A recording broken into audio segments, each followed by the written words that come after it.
సమర్పించినటువంటి బడ్జెట్ను మొట్టమొదట గౌరవ స్థాయి సంఘ సమావేశంలో ఆమోదం పొందిన ప్రాంతికి తర్వాత మన జిల్లా పరిషత్ సమావేశంలో దీన్ని తదుపరి ఆమోదించడం జరుగుతుందండి. దీనికి సంబంధించి పూర్తి వివరాలు మన గౌరవ రామేశ్వరరావు నేను చదువుతారా మన అకౌంట్ సెక్షన్ సూపరింటెండెంట్ రామేశ్వరరావు అయితే చదవలసిందిగా కోరుతున్నాను. సభ్యులకు ఏమైనా సందేహాలు ఏంటంటే ఆ బడ్జెట్ ఆ సందర్భం వచ్చినప్పుడు తెలియజేసినట్టయితే మీ సందేహాన్ని గుర్తు చేసి తదుపరి ఆ సందేహాన్ని నివృత్తి పెద్ద ఎటువంటి ప్రశ్నలు లేకపోతే దాన్ని ఆమోదించినట్టుగానే భావించబడుతుందండి. దయచేసి సభ్యులందరూ కూడా ఈ చర్చలో పాల్గొనవలసిందిగా కోరుతూ బడ్జెట్ చదవలసిందిగా రామేశ్వరరావు గారిని రిక్వెస్ట్ చేస్తాను.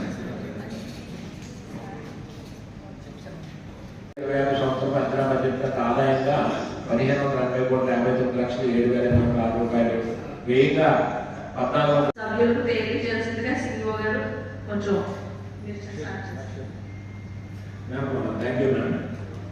ఈరోజు ఈ సమావేశం ద్వారా ముఖ్య ఉద్దేశం ఏంటంటే గౌరవ సభ్యులందరికీ కూడా బడ్జెట్ కాపీని 3 weeks బిఫోర్ పంపించామంటే అయితే 2024-25 సంవత్సరం సవరణ బడ్జెట్ మరియు 2025 సంవత్సరం అంచనా బడ్జెట్ని పూర్తి స్థాయిలో చదివిన ముందు దానికోసం ఒక బడ్జెట్ హెడ్లైన్స్ ఏంటంటే మనకి సవరణ బడ్జెట్లో ఆదాయాన్ని